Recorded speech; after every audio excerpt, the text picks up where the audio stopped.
Car dealership manager kicks out black man, unaware he is the new owner. A casual hoodie, a luxury showroom, and one jaw-dropping reveal.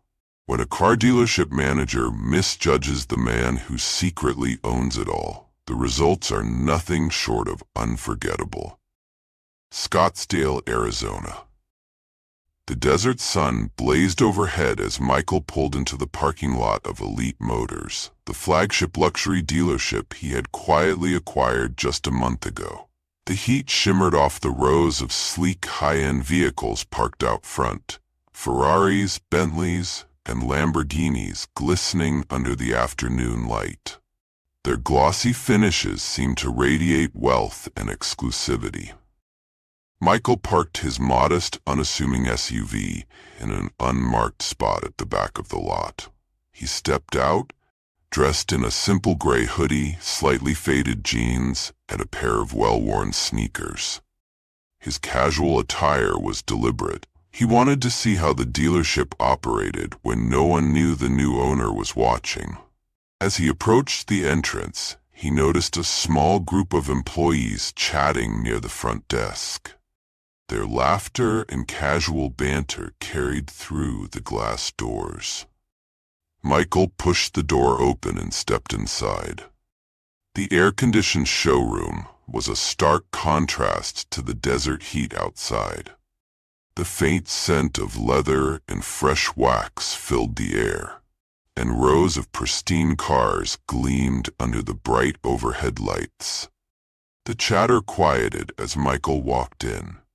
He caught the subtle glances exchanged between the employees, their eyes flicking to his hoodie and sneakers. He felt the shift in energy, a silent judgment that spoke louder than words. But Michael wasn't here to make assumptions. He was here to observe. Enter Sarah. From across the showroom she appeared. Sarah? A woman in her late 40s with sharp features and an even sharper gaze, exuded authority. Her tailored blazer, pencil skirt, and polished heels screamed professionalism, and the clipboard tucked under her arm added an air of efficiency. She approached Michael with purpose, her heels clicking against the polished floor. Her smile was polite at first, but there was a tightness in it that didn't escape Michael's notice. "Excuse me," she began, her voice cool and clipped. "Can I help you with something?" Michael smiled, his demeanor calm. "Just here to look around," he said casually, gesturing toward the cars. Sarah's eyes narrowed as she scanned him from head to toe. Her polite mask slipped ever so slightly, replaced by something less welcoming. "Are you shopping for a car?" she asked, her tone carrying an edge of doubt. Michael nodded, still smiling. "Something like that." Sarah's lips pursed. "Well, we cater to a very specific clientele here. Most of our inventory requires pre-qualification. Perhaps I could recommend—" Before she could finish, another employee called out, "Hey Sarah, the delivery guy is here." Her attention wavered for a moment, but her gaze snapped back to Michael as though ensuring he wouldn't wander too far. Michael raised an eyebrow but kept his tone light. "You're assuming I'm not qualified?" The question seemed to catch her off guard, but only briefly. She recovered quickly, her posture stiffening. "I'm just trying to save you some time," she replied with a forced smile. "These vehicles start at 6 figures. Maybe I can direct you to—" Michael's expression didn't waver, but internally he noted her choice of words. His calm composure was unshaken, but the subtle sting of her assumptions was undeniable. The moment lingered, tension hanging in the air as Sarah stared at him expectantly. Michael glanced around the showroom, pretending to admire one of the nearby cars, a sleek silver coupe with an aggressive design. His fingers brushed the door handle, and he glanced back at Sarah. "Nice car," he said simply. Her brows furrowed slightly, but she forced another smile. It is. Perhaps when you're ready to make a serious inquiry, we can set up an appointment. For now, I'll have to ask you not to touch the vehicles. Michael stood there for a moment, considering her words before stepping back from the car. He nodded once, hands in his pockets, and gestured for her to continue. All right, let's hear it. What would you recommend for someone like me? Sarah blinked, surprised by the directness of his question. But before she could respond, Michael added, "If you think you know what I need, I'm all ears." Her polite facade cracked just enough to reveal the impatience underneath. "Maybe something a little more budget-friendly. I can give you directions to a dealership that specializes in pre-owned vehicles." Michael smiled faintly, but it didn't reach his eyes. He'd seen enough. "That's quite the assumption," he said softly. The statement hung in the air, and for a brief moment, Sarah faltered. Then, regaining her composure, she straightened her shoulders. "I'll be back with a list of options," she said, walking away briskly. Michael watched her go, his expression unreadable. He turned back to the silver coupe, his reflection staring back at him in the glossy finish. This was going to be an interesting day. The reveal. Michael stood in the center of the showroom, hands in his pockets, his gaze drifting over the lineup of cars. Around him, the staff had resumed their conversations, though he caught the occasional glance in his direction. It was the kind of scrutiny he'd become accustomed to over the years, the silent judgment, the coded looks. Sarah returned a moment later, her clipboard clutched tightly as though it were a shield. Her brisk stride and forced smile betrayed her annoyance. "All right," she said, stopping a few feet away from him. "I've compiled a few options that might be more suitable for your situation." Michael tilted his head slightly. "My situation?" "Yes," Sarah replied, her tone clipped. She handed him a printout of pre-owned vehicles, each with detailed descriptions and price tags well below the dealership's typical offerings. "These are more accessible models, reliable, economical, and, well, practical," she said. Michael took the list without a word, his eyes scanning the page. A used sedan, an older SUV, a compact hybrid. His lips twitched in faint amusement, but he quickly hid it, folding the paper and tucking it into his pocket. "Appreciate the effort," he said, his tone even. Sarah seemed momentarily disarmed by his response, but she quickly recovered, her hands resting on her hips. "Listen," she said, her voice dropping as if she were about to share a secret. "I'm just trying to be realistic with you. Elite Motors isn't for everyone. I don't want to waste your time." Michael met her gaze, his expression calm but unwavering. "And what exactly makes you think I'm not your target customer?" Sarah hesitated, but only for a split second. "I've been doing this a long time," she said. "I can tell when someone's out of their depth." "Out of their depth?" Michael repeated, his voice neutral, almost thoughtful. "Interesting." There was a flicker of uncertainty in Sarah's eyes, but she pressed on. "I'm just being honest. It's better to be up front than to have someone leave disappointed." Michael let out a soft chuckle, shaking his head slightly. "Honest, huh? I like honesty. How about this? You let me speak to the owner. Think we can make that happen?" Sarah's eyebrows shot up. For the first time, she seemed genuinely caught off guard. "The owner?"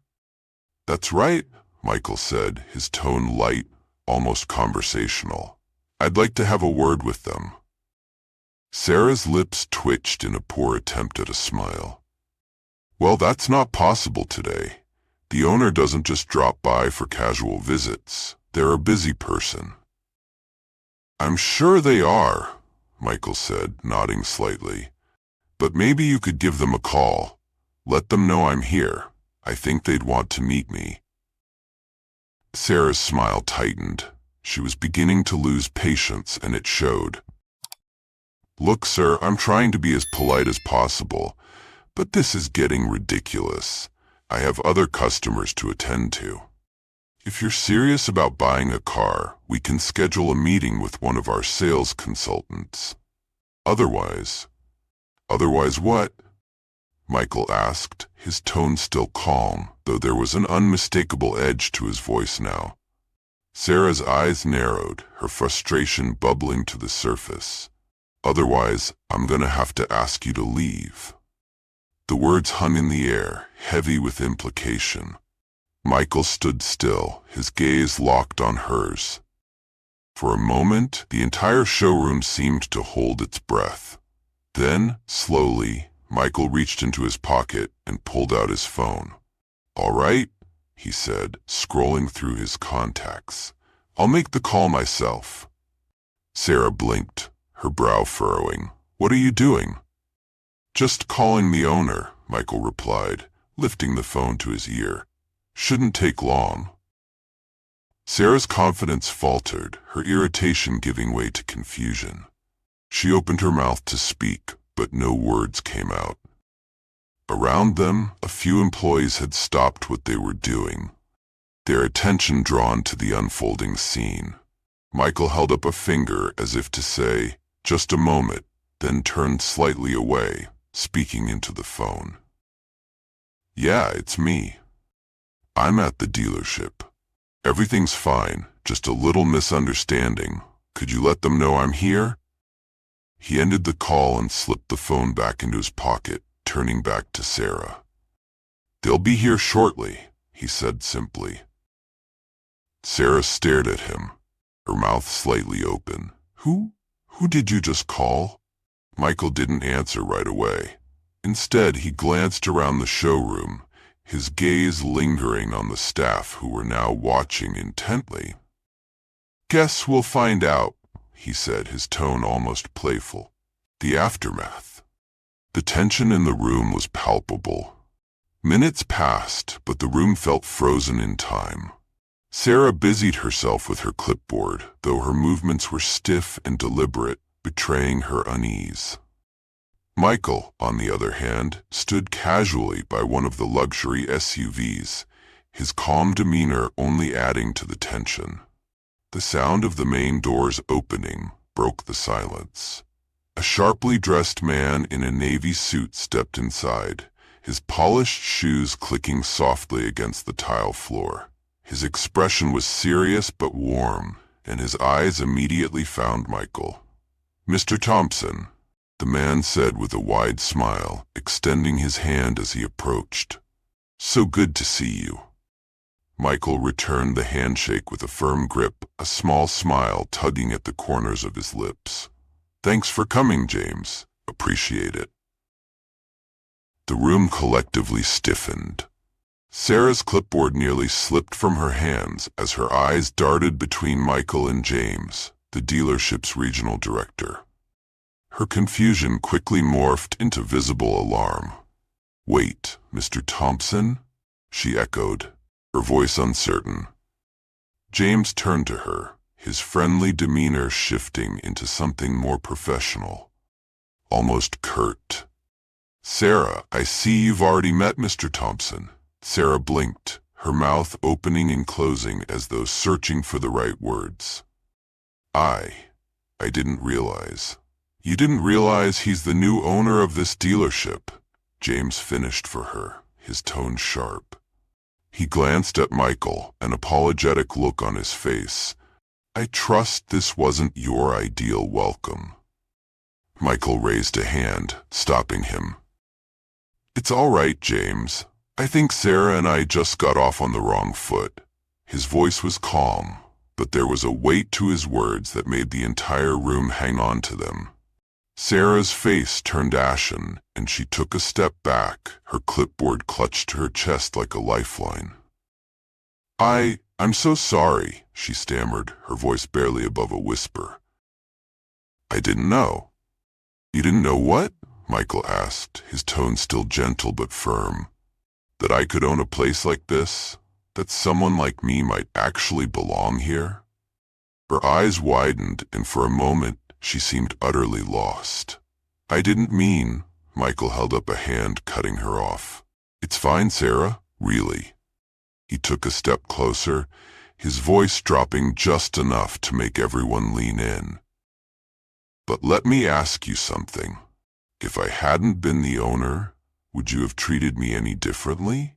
Would you have given me the same respect you'd give someone who walked in here wearing a suit and tie? Sarah opened her mouth, but no words came out. The silence was deafening.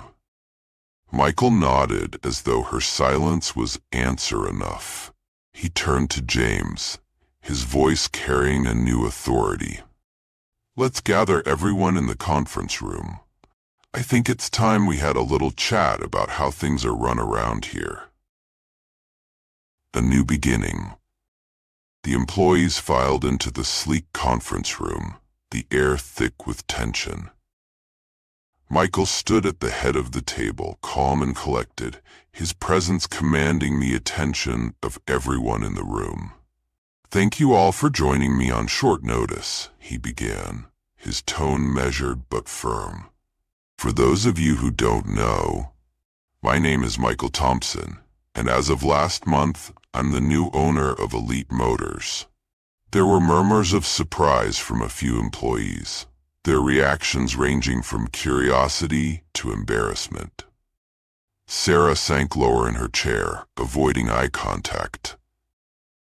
I came here today dressed casually for a reason, Michael continued, his voice steady. I wanted to see how this dealership operates when no one knows who I am. I wanted to experience what a potential customer might feel walking through these doors. He let the words settle for a moment before continuing. What I experienced today was disappointing. I was judged not for what I could bring to the table, but for how I looked. And I'm not here to single anyone out, but we need to talk about what that says about the culture of this dealership. Sarah shifted uncomfortably in her seat, her face flushed. Michael's eyes briefly flicked to her before moving back to the group as a whole. This isn't just about me, he said. It's about every person who walks through those doors. Every customer who doesn't fit into someone's preconceived notion of what a luxury car buyer looks like. One of the younger sales associates raised his hand hesitantly. Michael nodded toward him. Go ahead. Mr. Thompson, the man began nervously. I think most of us try to treat customers fairly, but sometimes it's hard not to make assumptions. Michael nodded, his expression thoughtful. I get that, he said. We all have biases, whether we want to admit it or not. But here's the thing, it's not enough to just try to be fair.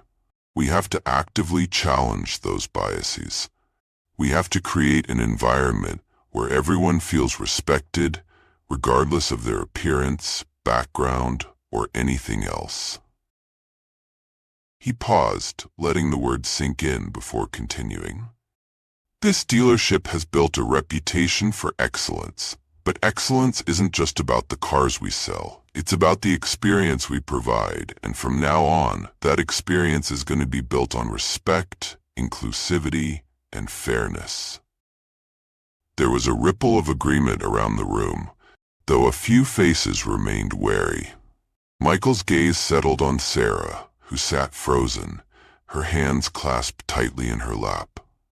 Sarah, he said gently but firmly, I want to give you the opportunity to speak. Is there anything you'd like to say? All eyes turned to her. She hesitated, her voice barely audible when she finally spoke. I made a mistake, she admitted, her cheeks flushed. I misjudged you, and for that I'm truly sorry. Michael nodded, his expression unreadable. Thank you for saying that, he said. I hope this experience will serve as a reminder for all of us, not just you.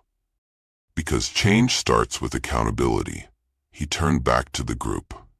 Moving forward, we'll be implementing new training programs to ensure this dealership represents the values I believe in. Every customer deserves to be treated with dignity, no exceptions. If anyone has an issue with that, now's the time to speak up. The room was silent. Michael let the quiet stretch just long enough to make his point before speaking again, his voice calm but resolute. "Good," he said. "I'm glad to see we're all on the same page. Change isn't always easy, but it's necessary, and this dealership is going to lead by example." He took a step away from the table, his hands resting lightly on its edge as he leaned forward slightly. "Let me make something clear. I didn't come here today to humiliate anyone. I came to understand what kind of culture I've inherited and how we can make it better." His eyes moved to Sarah, who still sat quietly near the back. "Sarah," he said, his tone softening just enough to make it clear he wasn't attacking her. "You're an experienced manager, and I'm sure you've worked hard to get where you are. But today was a wake-up call for you and for all of us." Sarah looked up, meeting his gaze for the first time. "I understand," she said, her voice shaky but sincere.